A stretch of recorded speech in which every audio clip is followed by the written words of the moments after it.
Spain, we agree. All right, and we're very happy to present him here today, David Wilcock. Thank you. Thank you, Carrie. All right, we do have a lot of material to cover. We don't have a lot of time. How many people here need a bathroom break, or are you ready to just keep going? Just go? All right. Now, you video guys, do you need me to wear a lavalier mic for the video recording? Or you're okay? All right. The other thing is, if you guys are doing this live streaming, can you cut back and forth between my slides and my face as it's going out live? Can you do that? Okay. Because there's going to be a lot of slides, and they will go fairly quickly. Okay, now we've gotten the business taken care of. Let's get down to the real work, which is this subject of 2012. What I will be proposing tonight is definitely not your typical approach to 2012. It is very important to understand on an intrinsic level that what we are dealing with is not channeling, it is not Mayan prophecy, it is not ancient religious teaching, it is not speculation, it is not psychic. It does not require anything except the exacting measurement of the scientific process and the insight to be able to take information that has already been put out there by NASA, by mainstream scientists studying the mysteries of what it means to be a biological life form, the mysteries of the solar system, the mysteries of energy and matter, and how does matter and energy truly function. When you start looking at the hidden mysteries of science, which are already out there now, you find out that the human species is undergoing a massive evolutionary process right now, and I'm going to prove that to you. I'm going to prove to you that the nature of this evolutionary process fundamentally rewrites DNA and biological life to such an extreme that within one generation, I will show you the proof in this presentation, that a creature can give birth to something that becomes an entirely different species than the creature that it came out of the womb from. And that there is nothing more that needs to be done to create that energetic change, but to simply zap the embryo with a light wave that comes from another embryo that has the genetic pattern that you wish to transfer.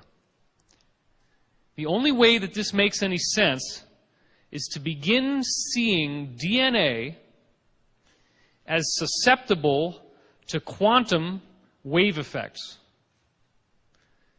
You may have seen, most of you have probably seen 2012 Enigma, which is a video of mine I'm proud to say was #1 most viewed on Google December 1st of last year.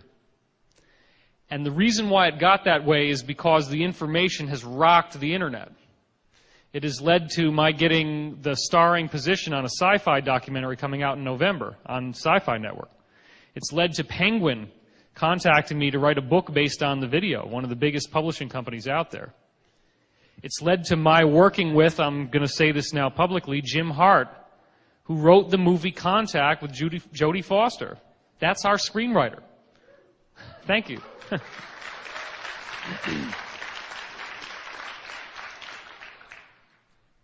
I'm working on Wander Awakening, which is the album cover you see here in the slide, with a 9-time Grammy-winning musician, Larry Sire. The reason why all this big talent and why all this attention is being focused here is not because I may have been somebody else in another lifetime. It's not because I have done psychic readings. It's not because I put prophecies on the internet that later were shown to come true. The biggest thing that I bring to the planet right now is to simply look at ancient prophecies that we know to exist, that we can document in great detail, and to then give a scientific framework for these prophecies on such an advanced level that we're looking at things in an entirely different way. So let's get back to 2012 Enigma for a minute. Most of you have seen that video. You may remember that I discuss an experiment that was conducted in which a tiny, what's called buckyball, was shot through a grating, and the grating is 100 nanometers wide. The buckyball itself is only about 1 or 2 nanometers wide. It goes through the grating and it turns into a wave. The buckyball itself, which is supposed to be a macroscopic object, goes through this little slit, and for whatever reason it turns into a non-local wave. Now, what does quantum non-locality really mean?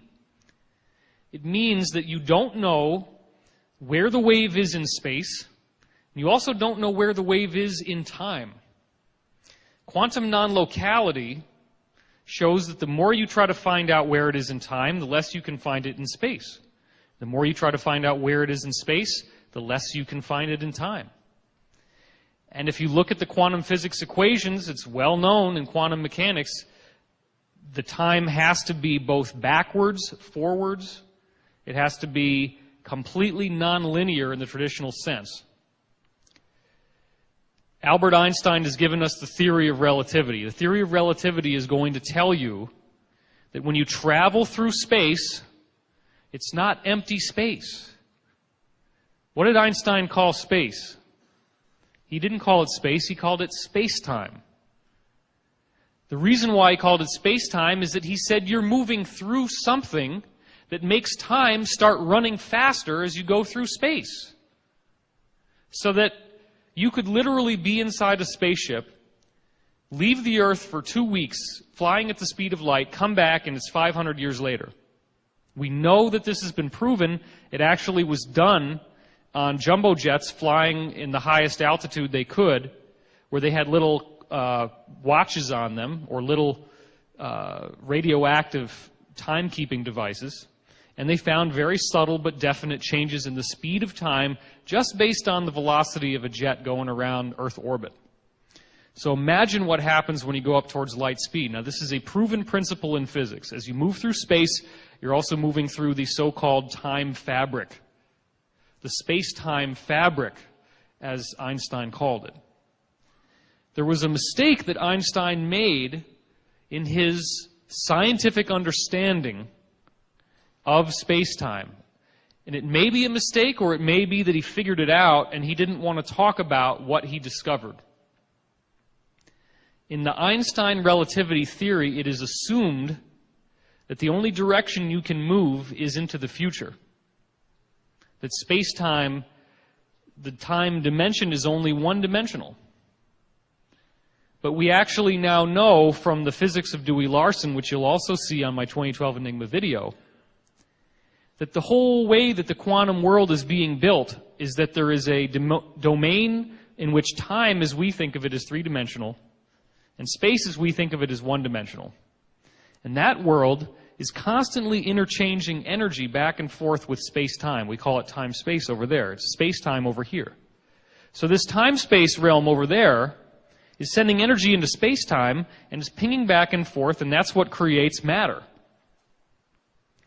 The reason why this is important is that if you can get over into time-space, then you can actually travel a physical distance and return to space-time, and you have now time-traveled.